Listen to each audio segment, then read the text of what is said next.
We begin today in the middle of Daf Gimel Amud Aleph, where it says Va'af Rabbi Yochanan at the end of the line. So the Gemara here was discussing the first mission of the Masechta that speaks about Beitza Shanel de B'Yom that you're not allowed to use it and eat it on Yom Tiv. There were various different pshatim, and one of the pshatim in the Mishnah which was, I believe, this was Rabbi Yitzchak, that said that there's a gzeira here. Just like when you have any liquid that oozes out of fruits, you're not allowed to drink it on Yom Tiv because there's a gzeira that you might come to the issur of schita, you might squeeze it out. So an egg being born on Yom Tiv is a similar thing. It's coming out of the chicken. So there were guys there as well that you should not eat it on Yom Tiv. So the Gemara brings it to Rabbi Yochanan. From what he said, we could see that he agrees to Rabbi Yitzchak's pshat in the Mishnah. Va'af Rabbi Yochanan as well, Savar, he also holds that gzeira mishum mashkin shezovel, that the egg that's born from a chicken is similar to the liquid that comes out of fruits, and the same gzeira applies, that you're not allowed to eat it, not allowed to drink it, you're not allowed to eat it. Where do I see this? The Rabbi Yochanan, Rami, the Rabbi Yehuda. Rabbi Yochanan asked a question that there's a contradiction in the opinion of Rabbi Yehuda, Umeshani, and he gave an answer. And based on the contradiction that he asked, and the answer that he gave, we'll see how he understood the Mishnah of Beitza Shanel B'Yom Tiv. And he said as follows. Tanan, in one Mishnah it says, Ein seichtanis apeiris lahitzim men mashkin. You're not allowed to squeeze fruits to take out the juice. This is the issur of schita, which is a tilde of dosh on Shabbos and Yom Tiv. V'im yatzu me'atzman. If the juice oozes out on its own from the fruits, asurin. It's also also to drink because there's a gzeira that if you're going to drink it, you might come to squeeze out more. Rabbi Yehuda says, Im lo oichlin, if these are fruits that were set aside to eat, so then hayetzim and mutter. What comes out of it is mutter, because if it's set aside to eat, you want to eat it. You don't want the juice to come out. Vim le mashkin, if it was the fruits was set aside for the mashke, for the juice, then hayetzim and aser. Only then is it going to be aser. So what do you see over here in the opinion of Rabbi Yehuda? Alma. So the Gemara explains. So from here you see, Kol oichlin le Rabbi Yehuda. If you have a fruit that's designated to be a oichel, to eat it, not for a mashke, it's not for the juice. Uchle de ifris hu. The juice that comes out is considered to be like a part of fruit, a part of the food that has been separated from the fruit itself. And over here, there is no gzeira of mashkin. The whole gzeira that you're not allowed to drink the mashkin, because you might come to squeeze it if it's taka designated for mashkin. But if it's designated to be a fruit, to be a food, so then it's just like the food itself became divided into pieces. There's a piece that came out, and over there there's no gzeira. That's the opinion of Rabbi Yehuda in this Mishnah. So on that, Rabbi Yochanan asked, V'raminu, I'll ask you a contradiction, because it says, V'oidam Rabbi Yehuda said, and here there's two halachas. The first halacha is not relevant for us, but the first halacha there was, Masne Adam al kalkala shal peiris. A person can make the following condition for a basket of fruits. And what we're talking about over here is a basket of fruits that he forgot to give the trumas and maisus from it. This is a Gemara, it's a Mishnah in Masechta Erevin. It's speaking about Benegeya to Rosh Hashanah. Rosh Hashanah, 2 days of Yom Tiv, and he forgot to take the trumas and maisus from before Yom Tiv. And midrabanan, you're not allowed to take trumas and maisus on Yom Tiv itself. You're misakin. It looks like you're being misakin, so you're not allowed. But Rabbi Yehuda says you can make a condition that that when he takes the maiser of it, b'yom tov rishain, and then v'oichlo b'sheni, and he's going to be able to eat it on the second day of Yom Tov. What does this mean? So Rashi here explains, basically what he does is, he comes the first day of Yom Tov, and he says, there are 2 days of Yom Tov here. Really, minat Torah, it's not supposed to be 2 days. It's only 2 days because of a suffix. So on the first day of Yom Tov, he says, if today is Chayil, and tomorrow is the Yom Tov, so I can separate the Trumas and Maasros now. And then tomorrow, which is Yom Tov, I'll be able to eat it. And then he comes tomorrow and does the same thing. He takes the fruits and he says again, if yesterday was Yom Tov and today is Chayil, so then I can separate it today. If today is Yom Tov, then I already separated it yesterday. So that's the Tanai you can make. So on the second day of Rosh Hashanah, he'll be able to eat the fruits. Then he said, Rabbi Yehuda said, V'chein beya shanel de b'rishain, a beya that's born on the first day of Yom Tov, toichal b'sheni. You can eat it on the second day of Yom Tov. And again, the point over here is because the second day of Yom Tov is not connected to the first day. If the first day was Yom Tov, the second day is Chayil. If the first day is Chayil, then the second day is Yantiv. So therefore, a Beya born on one day Yantiv, you can eat on the second day of Yantiv. That's what Rabbi Yehuda said. So on this, Rabbi Yechanan was Medayik. B'Sheni in, you can eat the Beya on the second day of Yantiv, but B'Rishon Lai, on the first day of Yantiv, you can't eat it. And this, Rabbi Yechanan considered to be a contradiction to what Rabbi Yehuda said before. Where's there a contradiction here? So the only way to explain the contradiction is that before Rabbi Yehuda said that the juice that comes out of the fruit, if it's designated to be a eichel, so it's mutter. It's like the fruit itself. It's food that became separated into two parts. There's no gzeira of schita, of mashkin, because it's designated as a food. Over here, when it comes to the beya, so the beya that's born from the chicken is also food that something's coming out. Something that there's a piece of the chicken, there's the egg that comes out. So over here, l'chayre, the same halacha should apply, that it should be mutter, because it's just food that's getting separated into two. And nevertheless, what does Rabbi Yehuda say? That a beya shenel de b'yamtiv, there is a gzeira that on the first day you're not allowed to eat it. That was the stira that Rabbi Yechanan asked. Umishani, Rabbi Yechanan answered, Muchlefes Hashita. We have to change the names of the opinion in the first Mishnah that we quoted regarding Ein Seichten Esaperis, that it's Rabbi Yehuda, the one that said that it's always going to be Asa, even if it's food, even if it was designated as a food. So what do you see from here? So the Gemara now concludes, from the fact that Rabbi Yechanan asked the contradiction from this halacha of Beya Shenel de B'Yamtiv to the Mishnah that's speaking about schita from the Peiris, what do I see? Shma mino chataimuhu. So I see that Rabbi Yechanan held like Rabbi Yitzchak, that the reason for the halacha of Beis Shenel de B'Yamtiv is connected to the juice that oozes out of a fruit. And that the same gzeira applies to a Beis Shenel de B'Yamtiv. That's why he asked the contradiction and he had to give an answer. He had to say, Muchlefes Hashita. So now that the Gemara brought up this contradiction of Rabbi Yehuda's opinion, the Gemara is going to bring another two answers to this contradiction, different than Rabbi Yehuda. Ravina says, Lo'ilam, lo'i tepech. It's not necessary to exchange the opinions in that Mishnah of Schita. Rabbi Yehuda l'devrayim de Rabbanon ka'amalahu. Rabbi Yehuda, in this Beitza, where he was saying that a Beis Shenel de B'Yamtiv, that on the second day of Rosh Hashanah, it's going to be mutter to eat, he was only speaking about the second day of Yantif according to the opinion of the Rabbanan. And what he was saying is as follows.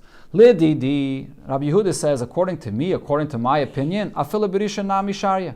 A beya that's born on the first day of Rosh Hashanah, you're allowed to go and eat the beya right away. Why? The uchle, the ifrisu, because this is food. And the beya that comes out is not juice that's oozing out, it's food that's separating. And over there is no gzeira. The gzeira is by mashkin, not by food.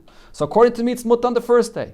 What Rabbi Yehuda is saying to the Rabbanan is, even according to you that say that in such a case, even though it's food, there's still an issue. But at least you should agree to me, the b'sheni sharya, that on the second day of Rosh Hashanah it should be mutter. Why? The shtei kedushas hain.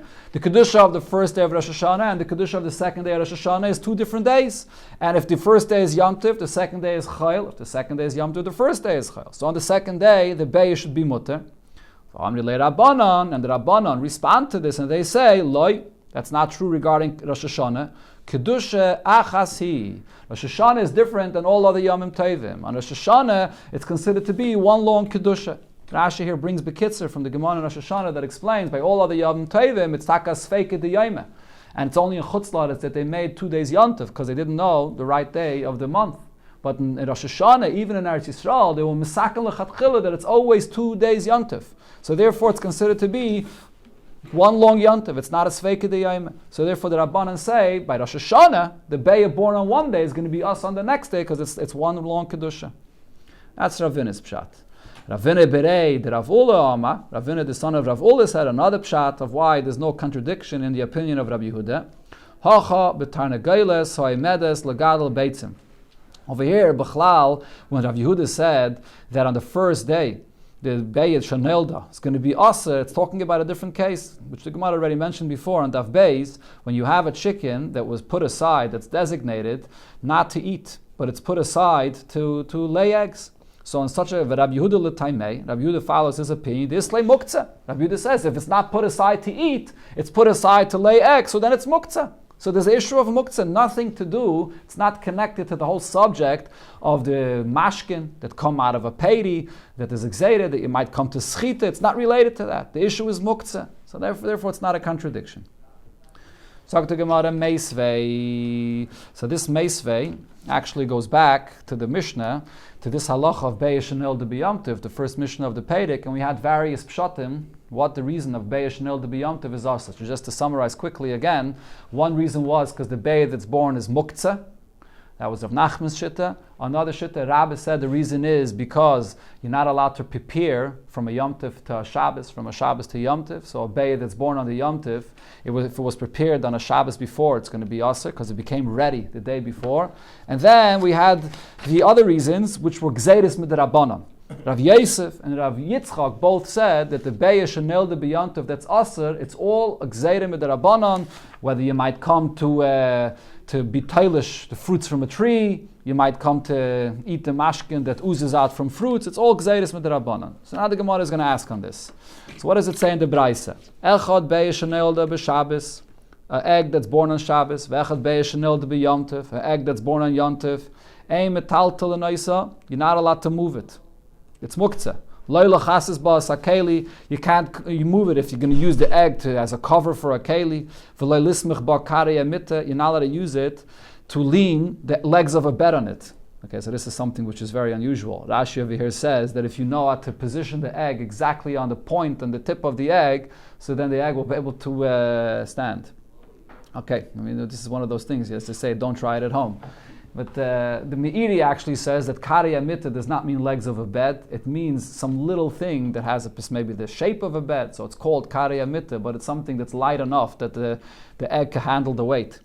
Aval kaifa le'as hakeli b'shvil shalei tishaver. You are allowed to take a keli and cover this egg, even though there is an opinion that when you have something that's muktzah, you're not even allowed to be metaltal another keli to protect this thing which is muktzah.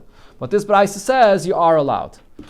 And just an interesting thing that the Alter Rebbe in Shulchan Aruch and Kuntres Achron brings from this Gemara, that here in the lashon of this Beitza you see that when it comes to muktzah, the isser of muktzah is only if you're moving it.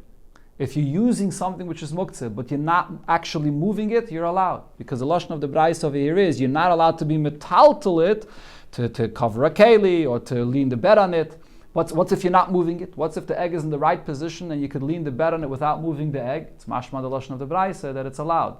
This is a machlokes rishonim, whether muktzah is only moving or muktzah you're not allowed to even use muktzah without moving. So the Alter Rebbe says from this Gemara it's mashma that muktzah is only if you're actually moving it.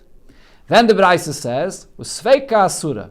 If you have a suffix, then it's going to be yasa. Now, what is this suffix referring to? So this is going to be the whole discussion here in the Gemara. And now, v'im nis arva be'elef, if it was then mixed with another 1,000 eggs, even 1,000, kul an asures, they're all going to be yasser. Now, this v'im nis arva be'elef, there's a machlokes rishonim, what it's referring to. Some say the v'im nis arva be'elef refers to this sfeika, that even if it's a suffix, and then the suffix was nisarav, it's still going to be yasser. Others say no, we're not referring to the suffix, we're referring to something which is vaday yasser, and then only then is it going to be yasser. Okay, so now let's see. The Gemara is going to focus on this detail of the Beitza. It says sfeika asura. Which kind of a suffix are we talking about? So the simple pshat of this Beitza is we're talking about the egg. This egg, it's a suffix whether this egg was laid on Yom Tov or maybe it was laid a day before Yom Tov. So you don't know. You don't know if you can eat this egg or not. So now the question is, why should it be aser if it's only a suffix? Bish loimed l'Rabbe. So it would be well understood according to Rabbe. The Omar Rabbe said mishum hachana, that there's an ism in Atayre to use an egg that was born on Yom Tov because it was prepared from the day before, which could have been a Shabbos or a Yom Tov. A Shabbos before Yom Tov, that is. So therefore, Rabbi said, we learned before on Daf Beis that it's Isam and Atayra. So therefore, have a Sveka Deiraisa. So over here, the suffix is going to be Yasa because it's a suffix min Atayra. And what's the rule? Chol Sveka Deiraisa l'chumra. Every suffix min Atayra is always going to be l'chumra. So therefore, the suffix is Asa. Rav Yosef or Rav Yitzchak, but according to Rav Yosef and Rav Yitzchak, the Amri, they both said Mishum Gzeire, the whole Isser of eating an egg that's born on Yontiv is a Gzeire Midrabanan, so Sveike Derabanani. If so, a suffix, an egg that's a suffix if it was born on Yontiv or not, is a suffix Midrabanan.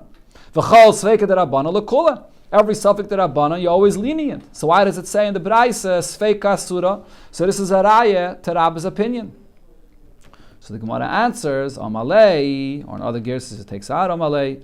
Seife Asan, when the Seife in the Beitza, when it said suffix, it's actually not talking about a suffix regarding the egg, if it was born on Yontiv or not. It's a whole different story. Seife Asan, le suffix Treifa. The Seifa of the Beitza is talking about an egg, which is a suffix if it came from a chicken, which is a Treifa or not. So Rashi says, even though it has nothing to do with what the Beitza was speaking about, but once it spoke about an egg, so it spoke about a different halacha b'negei to an egg. Pashat a suffix treifa, nothing to do with a suffix born on Yontif or not. Fragt the Gemara, we're talking about mamish, a suffix treifa, isem in atayra, a suffix treifa. Ihachi, emes seife, what does the Beitza say afterwards? Nis'ar va be'elef, that if this egg got mixed in with another 1,000 eggs, kulan asurais, they're all going to be aser. Why are they all aser? Don't we have a klal of bittul b'rayv? If the case here is, what's the suffix? The suffix is regarding the egg, whether it was laid on Yontif or whether it was laid on a weekday. That's the issa that we're dealing with. So then there's no bittul b'rayv in such a case. Why not? Have a davar sheyesh loy matirin. This is a kind of isser that with time it's going to become mutter. When is it also to eat this egg that was laid on Yontif? On Yontif itself. If you wait until after Yontif, you can eat it. So this is called a davar sheyesh loy matirin. V'chol davar sheyesh loy matirin. The rule is, anytime you have an isser, that with time it's going to become mutter, afilu be'elef loy batel. Even if you have 1,000 times against it, it's never going to become batel. That's the klal of davar sheyesh loy matirin. What's the reason for this? So Rashi says, because yachal achlach hayantav beta gama. Why rely on bittul if you could just wait a day and you'll eat it better without relying on bittul b'rayv? That's Rashi's pshat. But there's a very famous pshat of the Ran that he says on this concept of davar sheyesh loy matirin, that there's no bittul b'rayv. So the Ran brings b'chlal b'negei to bittul b'rayv. There's an opinion in the Gemara that says that min b'minoi, there's no bittul b'rayv. When the two things that are mixed together are the same min, there's no bittul because one is machazik to the other. It can't be mevatla. It's the same min. We don't paskin like that opinion because when it's a isser and a heter, it's not called min b'minai because one is heter and one is isser, even if it's physically the same min. But when it comes to a davar sheyesh loy matirin, he says davar sheyesh loy matirin, according to everybody, is called min b'minai because even the thing that's aser is really a hefter that's mutter. It's temporarily aser, but it's really the same min as the min that's mutter. And therefore, by a min b'minoi, even mitzad iser, there's no din of bittul b'rayv. So therefore, if this Beitza would be speaking about the iser of the fact that it was born on Yontif, we could understand why it's not bittul. But if we're talking about a suffix treife, that's something that it's never going to become mutter. If so, v'ti batel beruba. It should become batel b'rayv. Why does the Beitza say that even in 1,000 it's not batel? So now the Gemara is going to try to suggest other pshatim of why this egg would not become batel. Now if you're going to argue and say beya chashuva, an egg is more chashuv, v'loy betela. An egg is chashuv and therefore it does not become batel. What's the chshivus of an egg? So the chshivus of an egg is, as the Gemara here now will discuss, benegate to the way you sell an egg. If it's something that's sold by numbers, that you count each egg that you sell, you don't just sell it by estimating a bag of eggs. You sell it by number, so that's something that has a chshivus. So is it true? Is an egg something that's sold by a davar b'minyan, by a number, and therefore it has chshivus? That's one of the klolim of things that cannot be batel. So the Gemara says, let's see. So you can say that as an answer according to the opinion that says, Kol shedarkoi limnois shaninu. That in the Mishnah, that the Gemara is going to quote in a moment, anything, so over there your guide is in that Mishnah, anything that people many times sell by counting it. That's considered to be chashiv. So the girsa is kol. The point of kol is, even if it's not something that everybody sells by counting it, but many people do. That's considered to be chashuv, that it's not batel. So over here you could say the same thing with eggs. Eggs is something that many people sell and buy by numbers. But then there's another girsa that says S. Es shadarke limnos means that it has to be something that it's always, without exception, it's always sold by counting the number of what you're selling. Only then is it not going to be bottle. So then, what are you going to say regarding eggs? Eggs is not something that's always sold by number. At least, that's what the Gemara here says, right? That an egg does not have that level of chshivas that it's always sold by number. So therefore, it should still be bottle. So now the Gemara is going to bring the source of this machlokes. Again, the point there is that it's a dava chashuv. A dava chashuv is not bottle, but there's two different levels of chshivas. That does have to be something that's always counted, or something that many people count. So what's the source of this machlokes? This we learned in the Mishnah as follows. A person has a bundle of tilson, which is some kind of beans of klaya kerem, of klayim. So what is klayim? Klayim is something that you'd laku. You have to go and burn it. It's asaba no. What's if this klayim got mixed with others that were not klayim? V'acheres, and then what got mixed the first time got mixed yet again. Kulon yidloko. It all has to be burnt. It does not become bottle. Divrei Rab Meir, that's Rab Meir's opinion. There's no bittul b'roiv when it comes to these tilson that got mixed. The Chachamim say, why? There is bittul over here. Yalu be'echad u'masayim.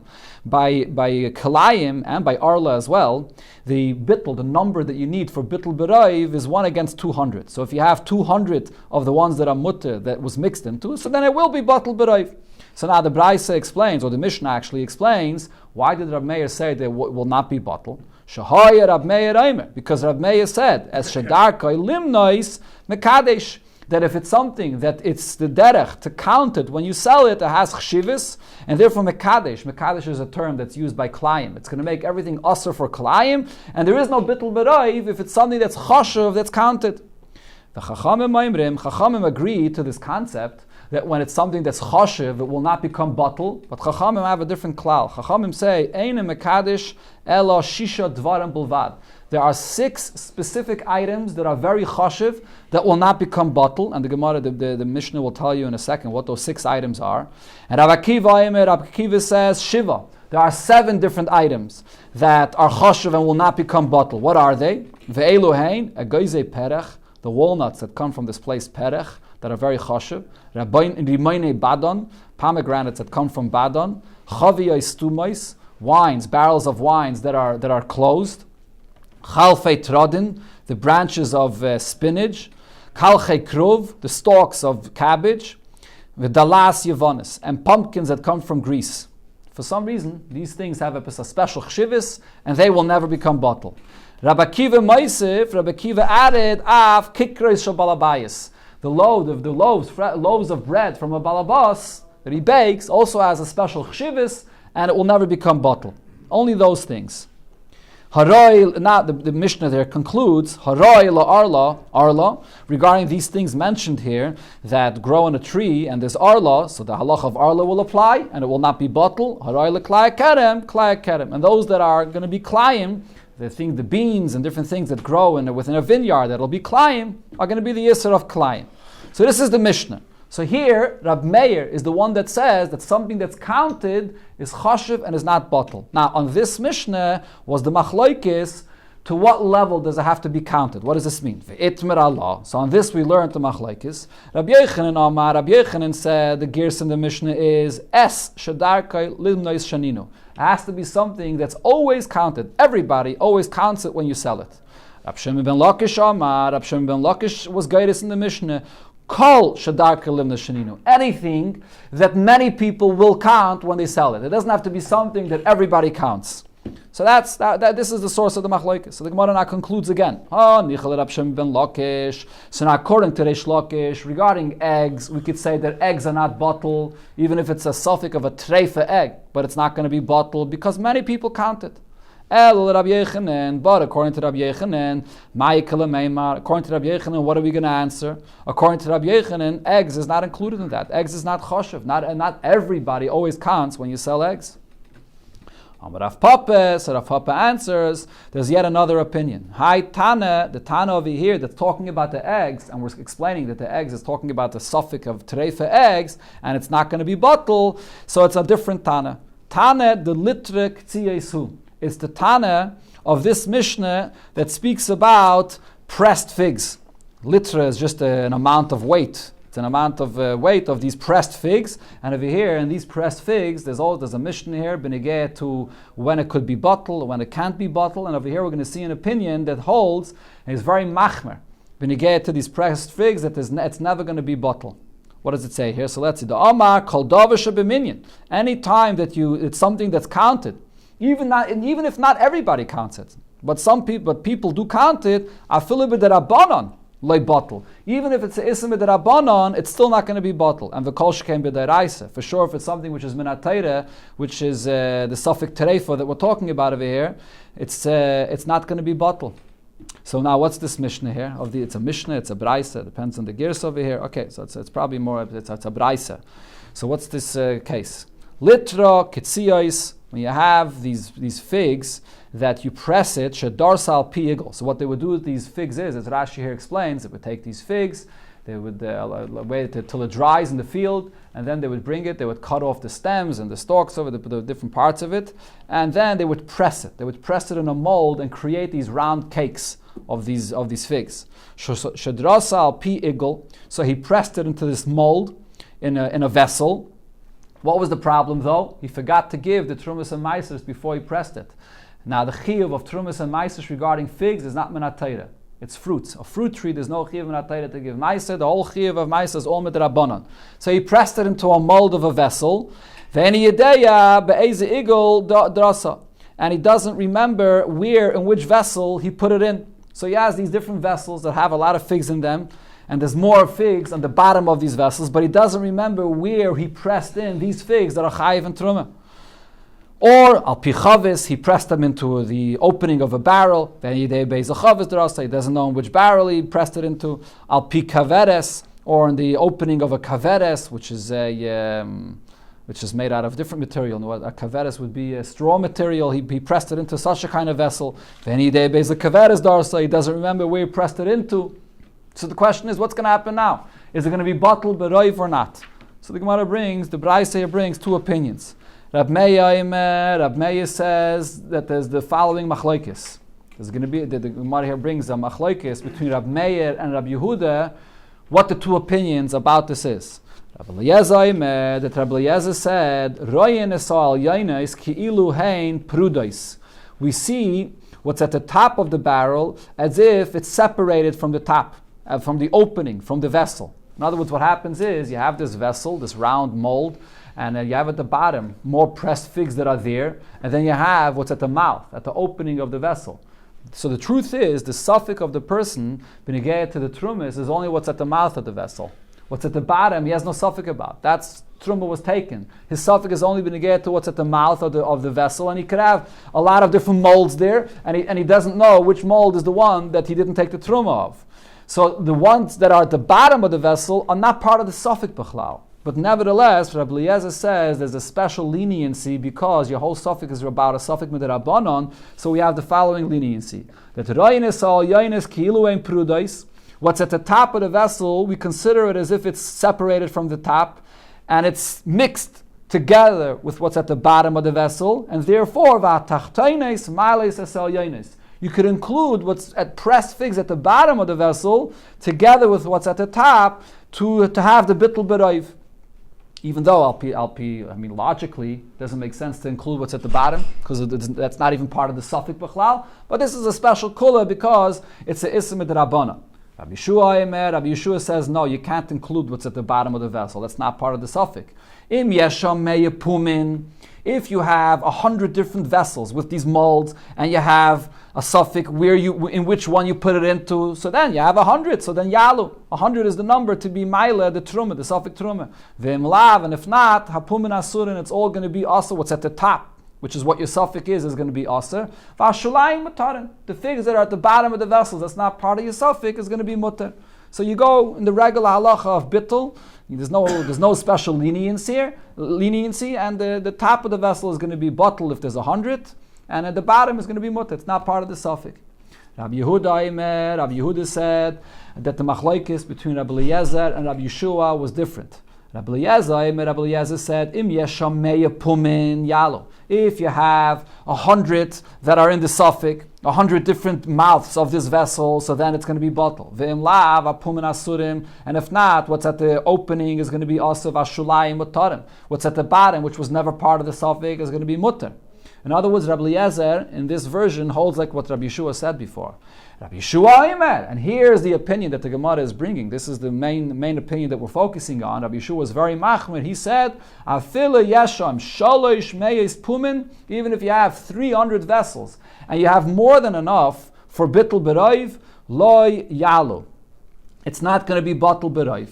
And the reason why it's not going to be battul beroiv is because this is a davish b'minyan.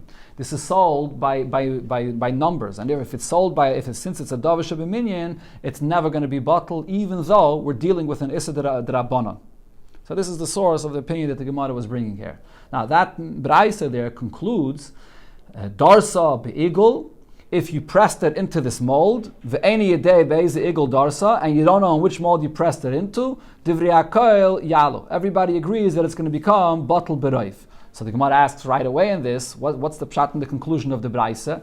Divrei hakoil. Everybody agrees that it would be battul. Hainu pluktayu. We just finished saying they're arguing about this, if it is battul or it's not battul. Amar Rav Papa. So Rav Papa answers, Hachi ka'amar. The last part of the Beitza is saying as follows: Darsa be'igul ve'eni yedeya be'eze makim igul darsa. Over here, the suffix of the person is not that he has a bunch of different molds and he's not sure in which mold he put in this figs that he did not take the truma of. It's in one mold. In the same mold, he has different parts of the mold. Ilitzvaina, ilidraima. In the same mold, he presses in a lot of different figs, and now he's not sure whether it's on the north part of it, on the south part of it, and which section of this one mold is the one that he didn't take the teruma from. So over here, divrei kol yalo. Here, everybody agrees that it's going to be battul beroiv since it's all in the same mold. It's not in different mold. It's not in different vessels. Okay, so that's the pshat in the Gemara that the Gemara is bringing this entire Beitza for a source that you see here in the second opinion that Rabbi Yeshua held that a davish b'minyan, and even if it's something that not everybody counts, nevertheless, it's never going to become battul beroiv, even if it's only an issa midrabanan. So we could say the same thing regarding the suffix treifa of the egg, that it's never going to become battul beroiv. Ravashi goes back to that Beitza and says, La'olam suffix yomtiv, suffix chayil, have a davish yesh lematirin. Really, the pshat in the Beitza, when I was speaking about the egg, the suffix isra of the egg, it's not talking about a suffix of treifa. It's talking about a suffix of a beitza shenailed b'yomtiv. Was it nailed in yomtiv or was it not nailed b'yomtiv? Like the pshat that we wanted to say in the beginning. So what was our question? Our question was that if it's a davar, that if it's a davar sheyesh lematirin, so then it should not be bottle, right? Again, la'olam suffix yomtiv suffix chayil have a davar sheyesh lematirin. The chol davar sheyesh lematirin afilu b'derabanan loy bottle, because it's a davar sheyesh lematirin. So therefore, even if it's a case of a suffix, it's not going to be bottle. In other words, what Ravashi is saying is that before we brought this concept that a davar sheyesh lematirin, there's no din of bittul beroiv. But now what Ravashi is adding is, not only is there no din of bittul beroiv, also the halacha of sveike derabana lekula doesn't apply. Usually there's a difference, sveike deraisa lechumre and sveike derabana lekula. But when it comes to davar sheyesh lematirin, the klal of sveike derabana lekula also doesn't apply. And therefore, it's not going to be bottle either. That's the pshat what Ravashi is saying over here. So in other words, again, the question of the Gemara before was that by a suffix derabana we should be mekel. So Ravashi is saying no, just like there's no din of bittul beroiv by a davar sheyesh lematirin, there's no din of sveike derabana lekula regarding a davar sheyesh lematirin either. Okay, there's another shtickle here in the Gemara. Should we go a little weiter? Zok the Gemara Tanya, we learned in the Beitza Acherim Moimrim. Acherim said Mishum Rabbi Eliezer, in the name of Rabbi Eliezer, Beyet Toichal, that a bay that's born on Yontif, you could eat it. It sounds like not like what we said in our Mishnah. And he says, he ve'ima, you could eat the egg, and you can eat the mother as well. In other words, the chicken, you can eat them both on Yontif. So the Gemara is trying to understand now, what is this Beitza saying? What is it speaking about? Is it talking about a chicken that was designated for shechting it, for eating it? So then, pshita dihi v'ima sharia. So it's obvious that not only the egg, but that the mother would be mutter. That's pashut. The Gemara's question of pshita is regarding the mother. Of course, the mother is going to be mutter. It was designated for eating. There's no muktzah here. The egg that was born, that is a chiddush because it's nailad. But ima, why did it have to mention ima? So what are we talking about? This is a chicken that was not designated for eating. This is a chicken that was designated to lay eggs. So if so, why would it be mutter b'chlal? Hi v'ima surah, it should be asa. It's muktzeh. It's not even designated for eating. It's designated for laying eggs. So how does Rabbi Eliezer say that it's mutter to eat this? Rab Zeira explains what this Beitza means is toichal agav ima, that the egg that's born could be eaten together with the mother. And what case is that? Heichi dami. Abai explains this case over here is kagon shalak chastam. A person bought a chicken and he didn't have in mind specifically what he's going to use the chicken for. He's going to eat the chicken. Is he using it to lay eggs? So now, nishchita, if it comes yontif and he shechts the chicken, hovrera, de lachilai medes. That clarifies that he's using the chicken to eat it. And therefore, it's not muktzeh. And therefore, the egg could be used along with it. Loi nishchita, if he does not shech the chicken, then hovrera, then it clarifies the legadol beitza medes, that he wants to use this chicken for laying eggs. So therefore, the egg that's born on yontif is going to be muktzeh, just like the mother itself, just like the chicken itself, which is separated and designated for laying eggs. That's the pshat and what Rabbi Eliezer said. Rav Mari says another pshat. This is a very interesting thing. Guzme katani. This lashon that it says here in the Beitza that you could eat the egg together with the mother.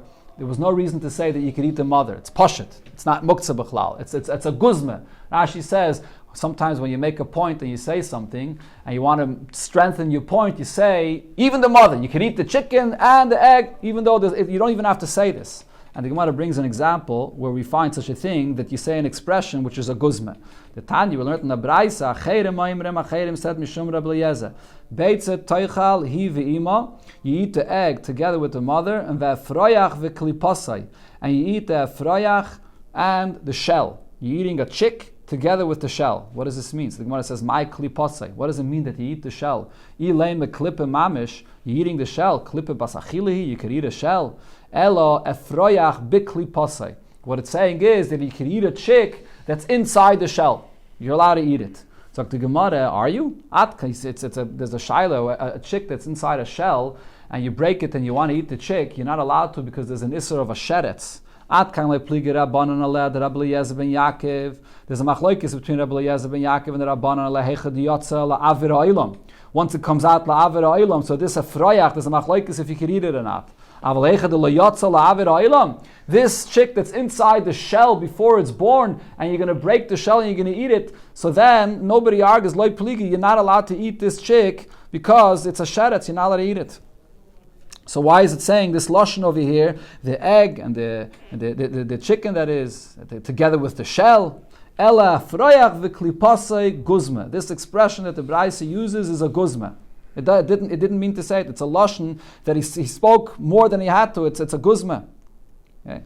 So hachanami over here as well. Toichal hi v'ima guzma. The expression that's being used over here is just a guzma. When it says the mother, it's extra. It did not have to say this.